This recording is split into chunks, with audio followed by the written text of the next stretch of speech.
Okay, what is up, guys? Alex here, bringing you the Virtue Health Podcast. Another solo episode this week. We don't have Steve-O, unfortunately, he's a bit run down still. So you've just got myself. Unfortunately, we do still have a little bit of an echoey noise. Haven't solved the microphone problem just yet. I promise you I'm working on that. I know a lot of you will be primarily listening to this either out walking, doing some steps, or maybe you're in the gym. Maybe you're just sitting down with a coffee. And I know audio is the kind of most important thing when it comes to podcasts, so we are working to fix that. But you've got a little bit of a visual medium today. So you can check this ridiculous new haircut I've got. You can let me know what you think. I've been thinking about buzzing it for a while, and Maria kind of pushed me over the edge and convinced me that it's a good idea. So let me know what you think of the haircut. But I'm really excited about this episode today in particular. I'm going to keep it relatively short so that you guys can digest this really quickly and implement it really quickly.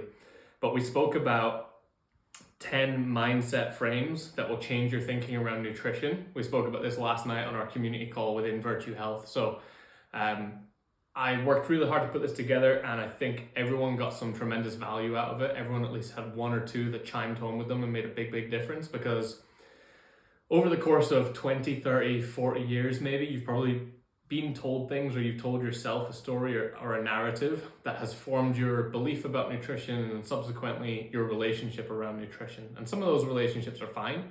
Some of them maybe need a little bit of work to break down and allow you a bit more freedom, right? So we talk about a freedom diet, and that's really important for a number of reasons.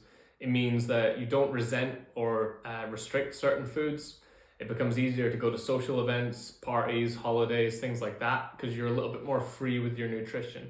So you understand that there's this bigger picture, longer term process rather than a short term goal.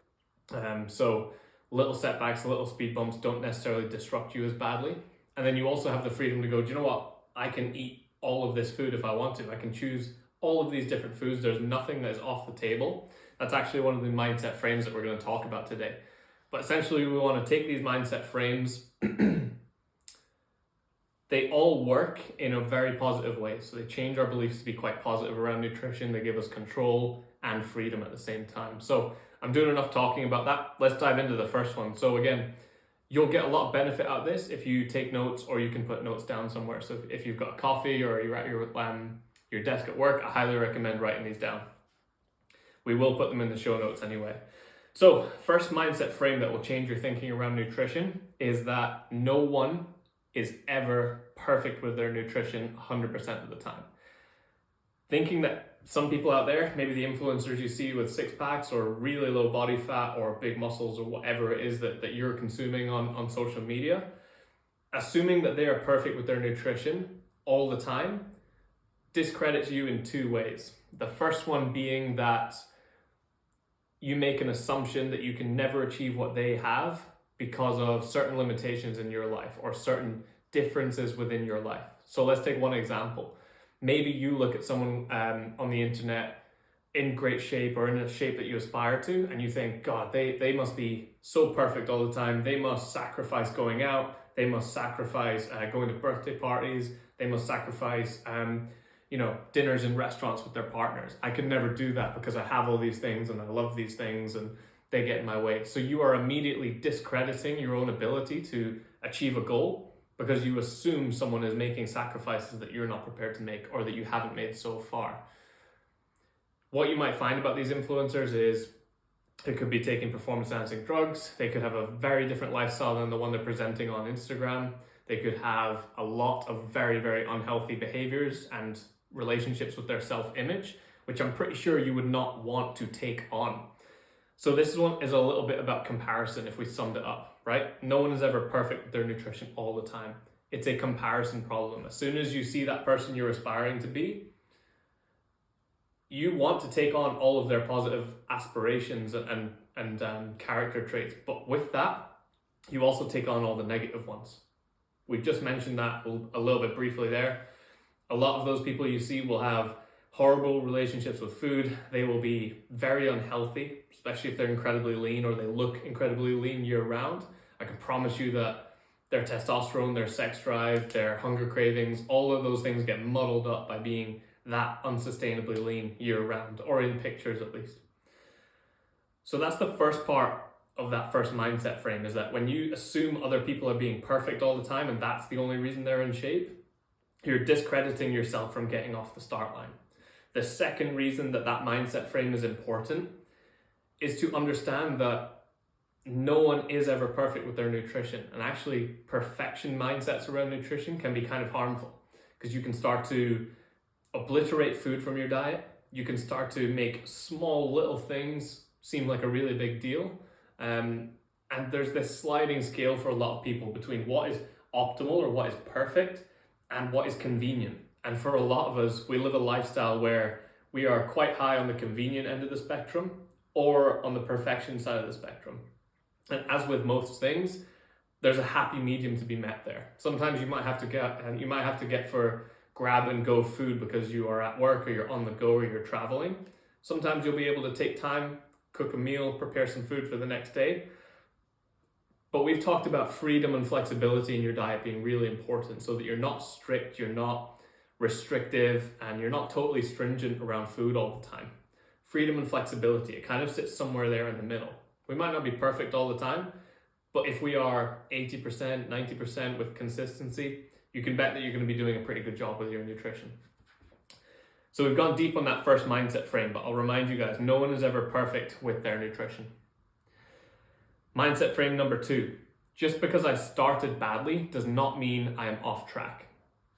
Just because I started badly does not mean that I am off track. I cannot tell you the amount of times I've started my day with a meal that was a little bit heavier in calories, or maybe it wasn't quite matching the macro profile of my goals that day. Maybe I consumed way too many carbohydrates in that meal with not enough protein.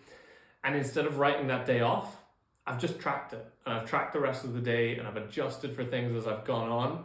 And you get to the end of the day and you assume that you're going to be way off track, but you look and you go, okay, maybe I didn't reach my protein targets today. Maybe I consumed more fats or carbohydrates than I wanted to. But I'm actually under my calorie goal for the day and I'm not that hungry. Sometimes it's worth just tracking even when it's shit to realize that you're not that far off track. And actually what could happen is you could throw the rest of the day out the window and go completely overboard, and then you would find yourself off track.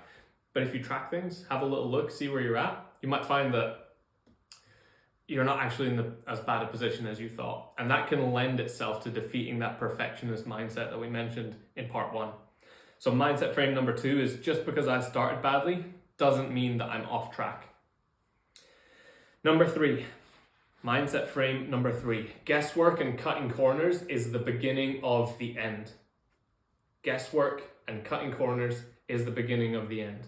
Now, when it comes to guesswork in your nutrition, I would love everyone to be able to eat intuitively, manage their weight very effectively, and not have to track things for the rest of time. But the analogy I use is you don't need to look at the speedometer on your car to know if you're going the speed limit. But if you're consistently getting speeding tickets, you might want to start looking at that. Guesswork and cutting corners is the beginning of the end. And what I mean by this, if you've listened to any of my trainings around nutrition autonomy or stopping the self-sabotaging cycle, it's the cutting corners. It's what I call the micro compensations, which is where you move a little bit away from your pain zone. So you start here, out of shape, really lacking body confidence, etc., etc. We all kind of know what that zone feels like. You make a little bit of improvement, you lose a little bit of weight, and you start to settle into like, okay, this is good enough. I've done a good enough job here. I'm not feeling quite so bad about my body. I can chill, I can relax now. I can guess a little bit with my macros. I don't have to weigh and measure everything. I can maybe track breakfast and lunch, but just leave dinner because I know roughly what I'm going to eat there. Maybe I'll just record everything Monday to Thursday, and then I'll try and manage things over the weekend, or I'll just guess. It's a nice way to be, but I've seen it so many times go to where people start to use those micro compensations more and more and more. All of a sudden, you maybe track on Monday, and the rest of the week is just, I don't know, guesswork. You don't know for sure.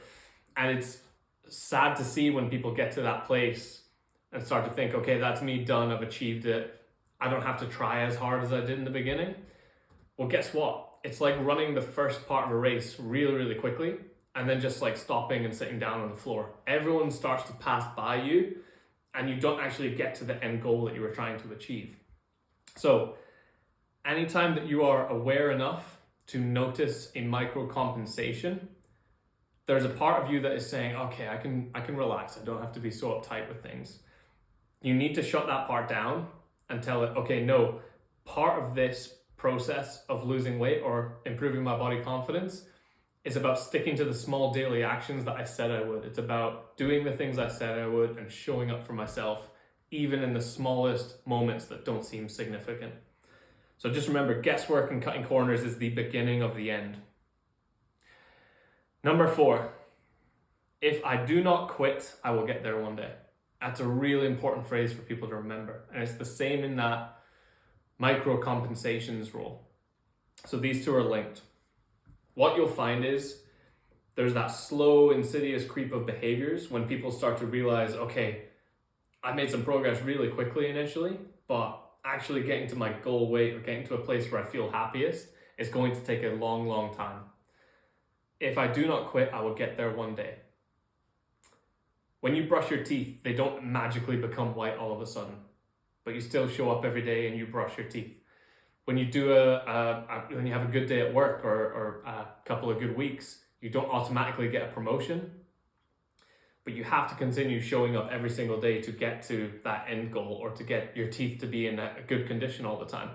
Hopefully you guys can see what I'm getting at here, but so many people will be disheartened or demotivated by how far away their goals actually seem, and they often don't realize that if they just stayed with it that little bit longer, it would be so much closer to being in sight because your efforts compound. So number 4, if I do not quit, I will get there one day. That's just a nice frame for when you feel like you're not making progress or you feel like you'll never reach this goal that you've set yourself. Do not quit. Number 5, I take lessons from my mistakes rather than ignoring them. How many people listening to this right now have been really good with their diets, really tight, everything's tracked to the T, you've kept processed foods off the plate so far, you've not had any junk food or sweet treats all week, you get to Friday and you think, I'll just relax here and I'll just kind of take my foot off the gas on maybe Friday, Saturday, Sunday. Suddenly you're in a carbohydrate coma, you've just been eating all weekend, and you get to Monday and you go, what the hell happened? This is like the 50th weekend in a row that this has happened, or this has been going on for 5+ years, as is the case with most people I speak to. The reasons it's been happening to people for 5, 6, maybe 10 years at a time, maybe longer, is because when you mess up or fail with a diet, let's just call it that, right? When you make a mistake with a diet or you fail in a goal that you set for yourself, it feels very uncomfortable. It's not something that you want associated as part of your identity, to feel like a failure. So what people often do is they just compartmentalize it, forget it, block it out, I'll try again tomorrow. If anyone's ever done a performance review at work, you'll know that if you underperform, your employers don't just go, well, try again next month or next quarter. There's an investigation into why did that go wrong? Where did you not get enough support? What decisions led to the mistakes that we made? How can we work past these decisions in the future? There's a lessons process there that people have to identify. And it's something we work really, really hard on inside our program to make sure that every week people are setting miniature targets for themselves, setting daily actions that are going to lead to those targets, and then at the end of the week reflecting on whether they achieved them or not, what happened if they didn't achieve them, how do we fix it next week. That is the key to pattern interrupting the things that have been causing you to fail on your diets for so long. So the other way you could look at this is change the word failures to lessons, right? It's a much more positive mindset frame, okay? There's lessons there, there's a process of growth. That's how we want to be framing that, rather than having a week where you didn't quite meet your goals with your diet and just saying, I'll ignore that, I'll forget about it. I don't want to confront those difficult, challenging feelings. I take lessons from my mistakes rather than ignoring them. That's number 5. Number 6, I am in the process of becoming. It is the process of becoming that generates the results I want. That's worth saying again. I am in the process of becoming. It is the process of becoming that generates the results. We work really hard inside our program of developing a future vision for people, right? And that's to jetpack us past this little point where the micro compensations come in, right? Someone comes in and goes, I just don't want to feel so uncomfortable in my skin, or I want to fit back into that dress, or I want my clothes to fit a bit nicer. Those are all really good goals to have in the beginning, but they are away from goals. They are things that say, I'm not comfortable with where I am, so I want to move away from that place. Great. That's where most people start. What we try and incorporate then to stop people falling back into the default and the same patterns and the same identity that they've been trapped in for 20 years is jumping that vision to the future. Okay, maybe you fit back into your dress now. Maybe you've lost a couple of kilos. Where can we take this? Where can we go further to? For some people, it's, do you know what? I want a challenge. I want to run my first half marathon. I want to compete in this event. I want to do a photo shoot. I want to book a holiday for next year. Something like that is really good for stretching your behaviors further, right? So you become this person you never thought you could be. And a lot of our best clients do that. But there's a huge jump often from where you are now as a person to that future identity. And it's really hard to identify yourself as that person if you've never been there before. So there's this gap between where you are now and where you want to be. And unfortunately, people just want to time travel to that future vision, that future person. They don't want to do the difficult things. They don't want to take the time and get involved in the process of becoming. The process of becoming is, like we mentioned, showing up for yourself on a daily basis, prioritizing yourself so that you can be the best version of yourself for other people in your lives. Taking care of the minute details every day, like the calories you're tracking, the macros, the amount of protein you're getting, overcoming challenges and adversity, doing things you've never had to do before, like saying no to drinks on a night out, or choosing to control how much you eat when you go to your parents' house for food. That can be very difficult for people as there's a shift in the identity that you've presented to people in the past. It's really uncomfortable to say no the first time that you're out with your friends and you're choosing not to drink that night, or you're choosing to drink less. It's really difficult to go to someone's house who's cooked you food and prepared you a whole meal, oftentimes out of love, and you have to say, I'm not going to eat that much tonight. That person then sees a different identity than the one you've been in the past. They feel threatened by that. They feel uncomfortable. It's like a stranger's in their home. But you are in the process of becoming. That future person that you're trying to be does difficult things. They do things that you can't do right now. Maybe you're not the kind of person who walks 10,000 plus steps every day, but that future person that you want to be does. Maybe that you can't say no to a drink or some chocolate at the weekends right now, but that future person does. This is all why the process of becoming is the most important part of getting the results. If you were just given that result of losing 10, 15 kilos and running your first half marathon, if that just happened tomorrow for you like that, you wouldn't sustain that very long. You would just fall straight back to where you were in the beginning. It's the resiliency and the process of becoming that generates the results. Hope that makes sense, guys. Number 7, mindset frame number 7. How I choose to view stress determines how stress affects me. How I choose to view stress determines how stress affects me. That's a really important one, and it's closely tied to point number 6 in this development of resiliency mindset, right? So rather than just getting our goals handed to us on a plate like that, if you've ever had to work for something in your career, in your personal life, in fitness, you'll know that the process of working towards it toughens you, builds your character, and builds your resiliency.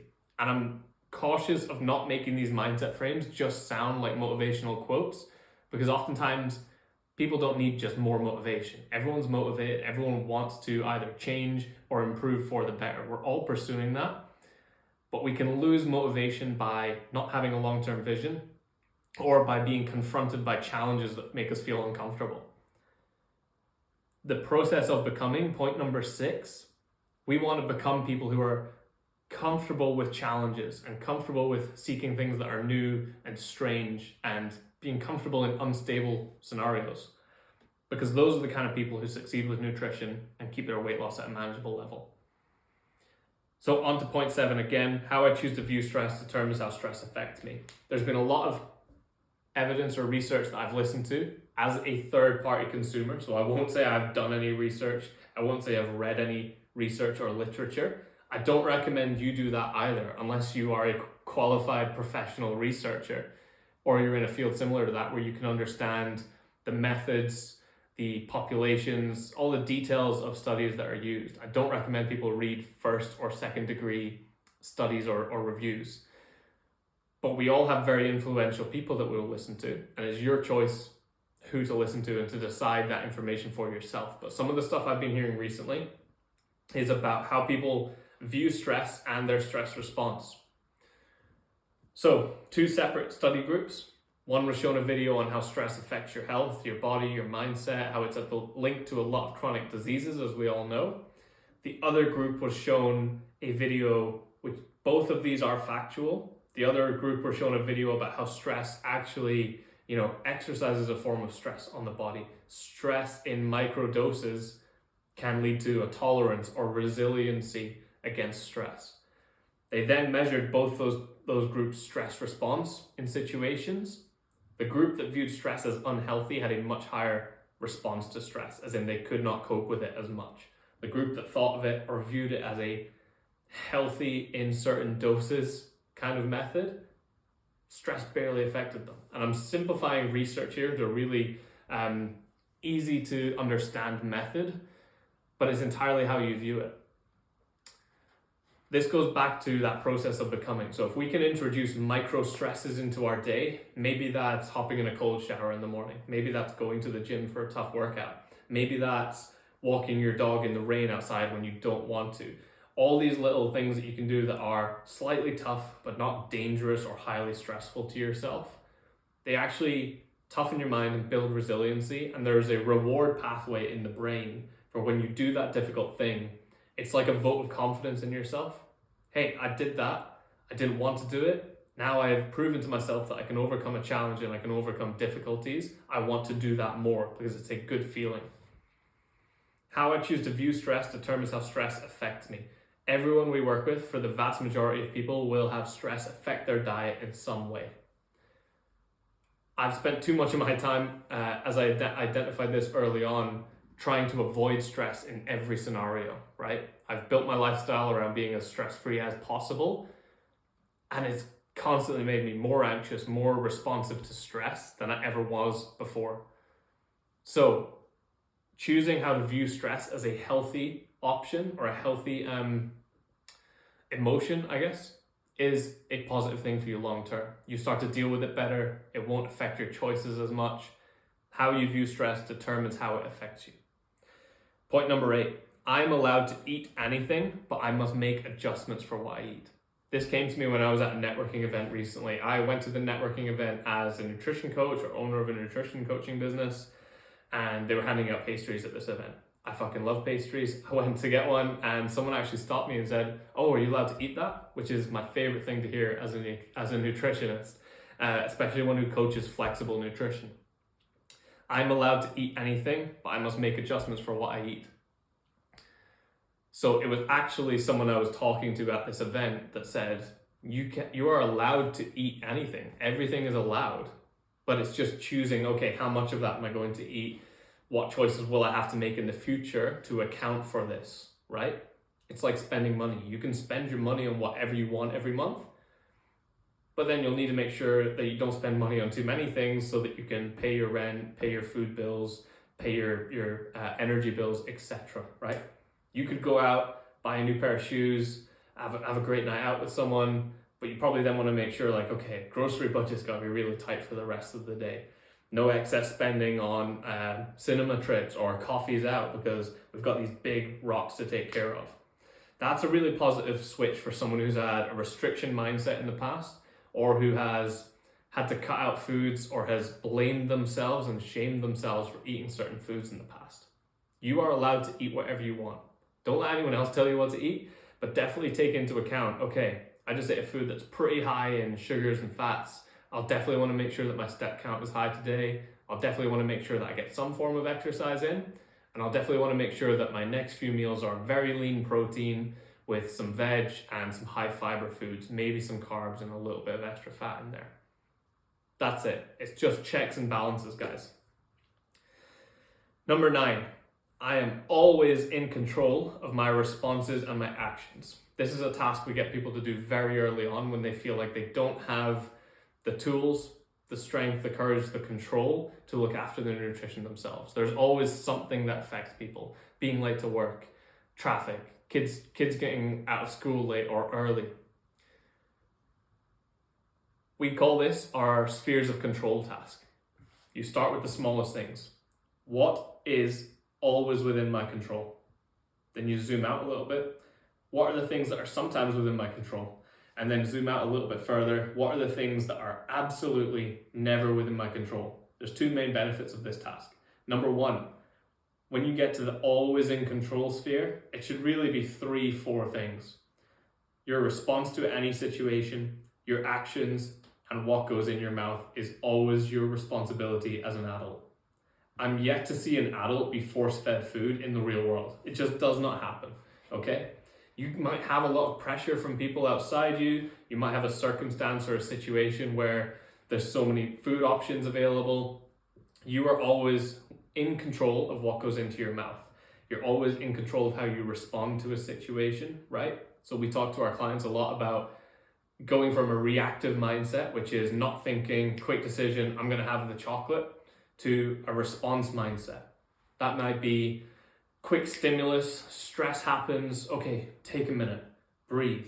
This is my situation, these are my options. What do I want to do about this? How do I want to respond? How do I want to speak to someone who's around me? You're always in control of that. And if you're not, we need to start with some mindfulness approaches and teaching you to slow down so you can make choices. Maybe the choice is to eat chocolate today, but at least you'll be in control of that task. When you're in control, you feel a lot more confident about achieving your results in the long term. And actions, you're always in control of that. So part 1 of that task is realizing, okay, there's probably only 3 or 4 things that I'm ever in control of. Part 2 of that task is zooming out and realizing how many things you are not in control of. The weather, your kids getting sick, traffic, anything. There's so many things. Just go really deep on that task. But when you start to realize how many things are actually outside your control every day, you don't care about them. You don't let them in, you don't let them affect you. Okay, these things are always out with my control. Why would I bother worrying about them? Write them down, put them on a list. It helps you to visualize, gosh, I've only got a few things that I'm in control of every day. That seems quite manageable. Look at this huge list of things I shouldn't give a shit about, and then just go and delete it. Number 9, I'm always in control of my responses and actions. Final one, number 10, I determine how quickly I get to my goal, okay? This is linked to part 9 we talked about. You're in control of your choices and your responses at all times. Could you get to your goal really, really quickly if you put in tons of energy and effort? Yes, but it would take tons of energy and effort. So you would get to your goal and you would probably go no further. You wouldn't have any fuel to go any further. So what would happen? You'd start to slip backwards, you'd start to retreat. It's like driving a car to a destination. You could drive there as fast as possible, but you'd run out of fuel and you'd be stuck. Or you could drive there a little bit slowly, but you could make progress over time and you could get to your target goal and still feel like you have some energy, or it didn't cost you that much fuel to get there. Furthest end of that scale, you could set a destination in mind, you could drive your car and you could stop at the first pub on the way there. And that would obviously set you back a little bit. So I determine how quickly I get to my goal. That's just a very empowering mindset frame to think about nutrition with. So let me recap on them. Number 1, no one is ever perfect with their nutrition all the time. Number 2, just because I started badly doesn't mean that I'm off track. Number 3, guesswork and cutting corners is the beginning of the end. Number 4, if I do not quit, I will get there one day. Number 5, I take lessons from my mistakes rather than ignoring them. Number 6, I'm in the process of becoming. It is the process of becoming that generates the results. How I choose to view stress determines how stress affects me. Number 8, I'm allowed to eat anything, but I must make adjustments for what I eat. Number 9, I'm in control of my responses and actions. Number 10, I determine how quickly I get to my goal. So guys, like I said, I didn't want that to be a big motivational speech. I just wanted those to be little language changes that basically improve the way you think about nutrition. Hopefully it empowers you. Hopefully it allows you to not let stress affect you so much. It allows you to be a bit more relaxed and flexible with your diet. Let me know which one stood out to you there. You can reach out to us anywhere. You can reach at Virtue Health on Instagram, at Coach Alex Murphy on Instagram. Just drop a comment below if you're watching on Spotify or something like that. If you're watching on YouTube, let us know what one stood out to you. What would you like to see more of in the podcast in the future? And we'll try and put that into an episode. But hopefully that was useful for you guys. As always, don't be professional note takers. Go and take action on some of these things.